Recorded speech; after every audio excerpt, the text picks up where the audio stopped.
How you doing, folks? It's Ron from Ron's Beer Reviews and Tools.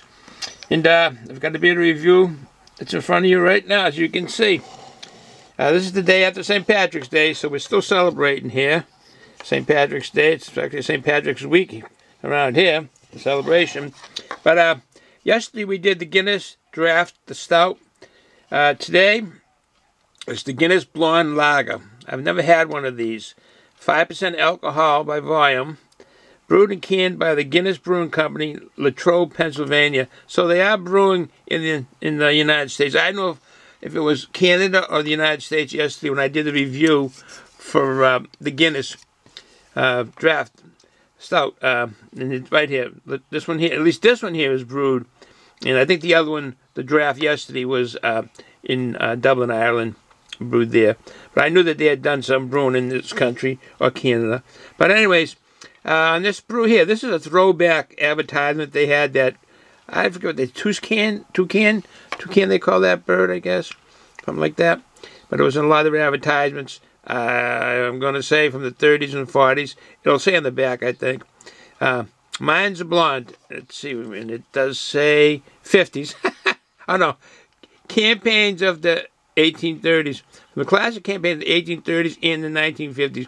So they were advertising that bird for the beer in 1830s. Oh, 1930. Gee, my eyesight. I was right. The 30s. 1930s and 1950s, not the 18. Correction, not the 1830s, folks. All right. So this blonde lager is bright, hoppy, with some citrus notes, with a refreshing, crisp finish in the special edition can featuring art from the classic campaigns of the 1930s and the 1950s. So that's good. I like that. Blow up the top there. This is an old, when I was in Ireland, I was in Shannon, Ireland, and I purchased this. It's a real bottle of their stout back then, and nice cap, and have the logo on it. So old though. Over time, the label, from taking it in and out, people looking at it and so forth, the real label is real stout in there, and the label is disintegrating, as you can see. But it was a real label, and the real keg there, and I got this right in Shannon, Ireland, is where I purchased that, in Shannon, Ireland. A nice time back then. All right, no further ado, let us get a glass. I want to say something about the brewery. The brewery was started in 1759 by Mr. Arthur Guinness, and he started at St. James Gate, Dublin. He's got quite the story how he did this, how he rented some land for just a long time. I should have the story here with me, because it's really an incredible story what this gentleman did, Mr. Arthur Guinness, when he took a chance and he knew he was going to do good, and he did very well, matter of fact. And his lease was, I think, probably a 1,000-year lease or something. I forget now, but if you look into it, you'll understand what I'm talking about. All right, no further ado, let us get a glass. We have a glass coming up, and there you go, Instant Irish. Just put the beer in. I don't know if you can read that. And we have a shot, because I'm going to make an Irish car bomb on here and put that up there. So, no further ado. See what vapors come out.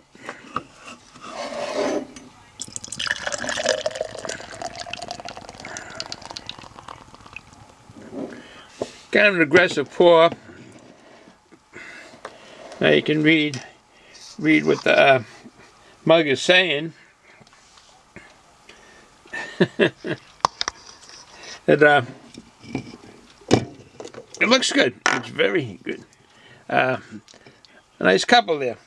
There you go. It's a nice couple. Like I say, this is the day after St. Patrick's Day, and we are looking into this here info on this, because it has quite the malts that are in this here.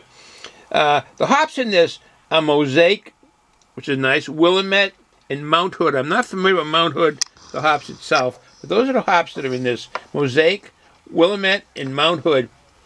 Now, I guess I can keep that there. I can use it I knock things off. But the flavor of this is going to be a complex flavor, and it's going to be flavorful. The lager will be hoppy and I guess citrusy is what they're saying by the aroma. Should be light and hoppy with a floral and a citrusy aroma is what they're saying by the hops that are in this. I thought I had information on the malt, but I don't. The ABV on this is 5% ABV. And I wish I had the malts that are in this. Let me just take a quick gander.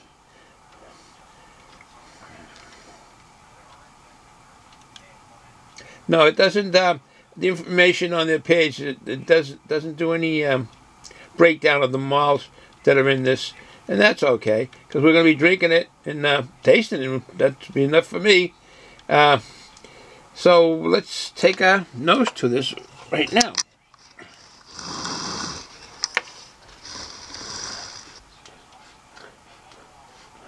Oh yeah, it's definitely a lager. Definitely a lager.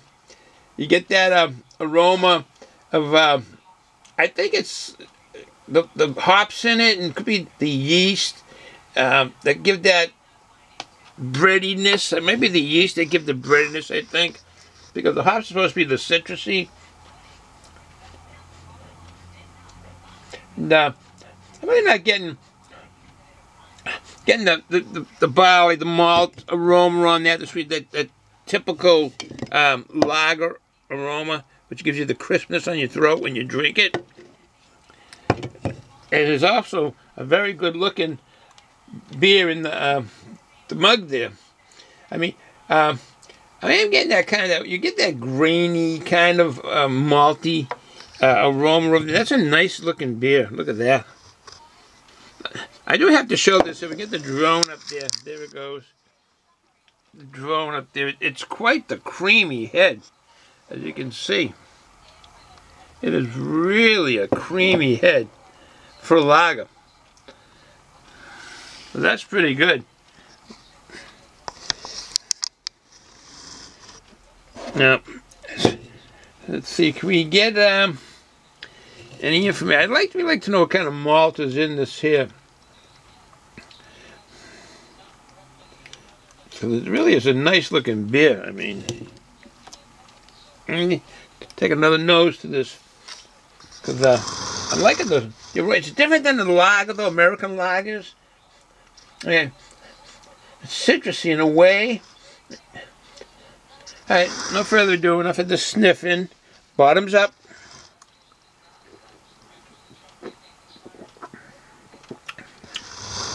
Oh, it's different than the American lagers.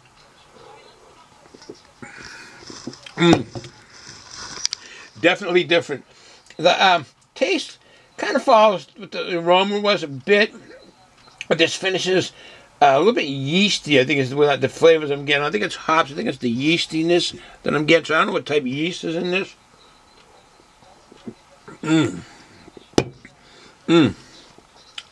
That is good. That is very, very good, actually. Yeah, because I do like lagers. I'm getting the crispness in the back of my throat. It's very drinkable. This is very drinkable, and that's nice. I mean, I can kind of get the lemony citrusy from the hops they've used and they had mentioned, and also the same token, the barley. You get that from the malt. You get that taste.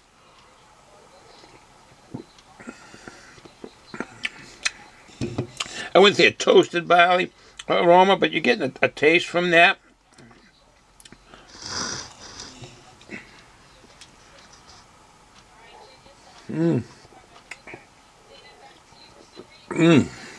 Excuse my slurping and the smacking of my lips, but this is flavorful. This is a very flavorful beer, and excuse me, it's enjoyable. So right now we're going to have to change the battery. I'm getting an alarm on the battery. Is that what it is? Yeah, okay. So we're going to change the batteries. We'll be right back. Okay, we're back. We're going to be making the car bomb. Get another swig of this. Excuse me.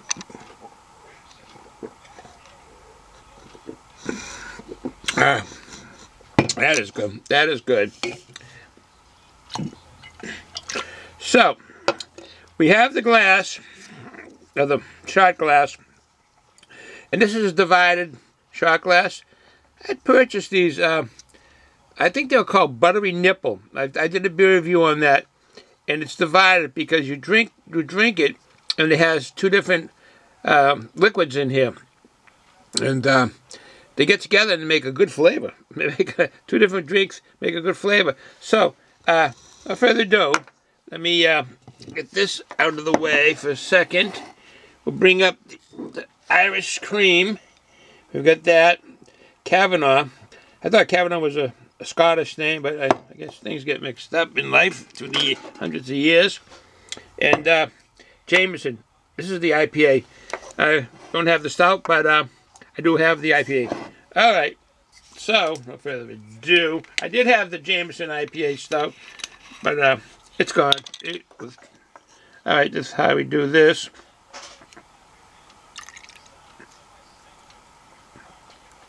So you put the Jameson, that goes in. That'll stay on one side because of the divider. That's in the shot glass. I know you can't see the shot glass now because it's down below the camera angle. We can get it up here. There's the shot glass. Okay. Let's see if we can probably do it this way here. Oh, should we do the other way? Okay, we're getting a little... All right, we'll do it this way here so we can get the full effect of making this. All right. Now this is the Irish cream. And that will go on this side. Now, they're not going to be together because, like I said, there's a divider in this shot glass. Oh.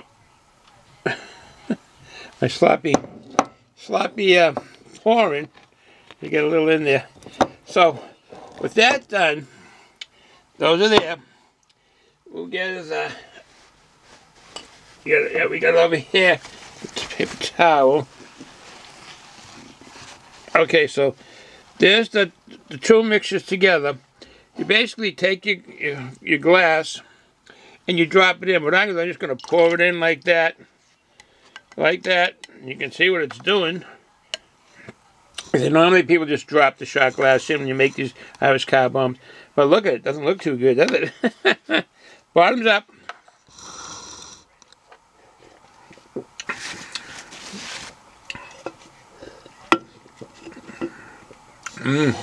Sure it tastes good though.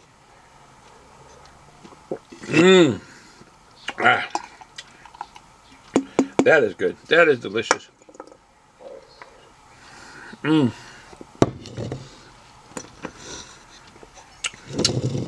Now, my oldest son told me about this and showed me how to do it. And when you do it, you're just supposed to chug it right down. I can't. I just drink it at leisure. Well,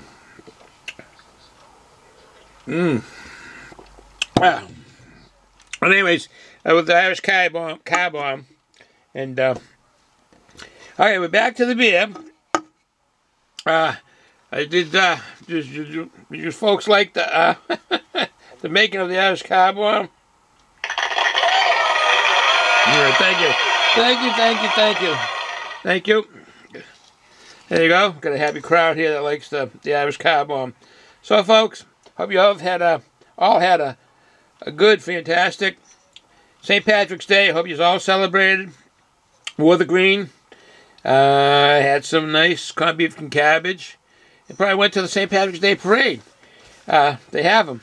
And I think Chicago turns their river Chicago green, if I can remember. All right, folks. Have a good day. Ciao. Oh, just to end. Yes, I would get this again. I will get this again, actually. Not necessarily to make car bombs, but to drink it as a sessionable beer. Family and friends, and sit down, talk about memories, talk about life, and keep family and friends together. That's life. Memories are great. Till then, ciao.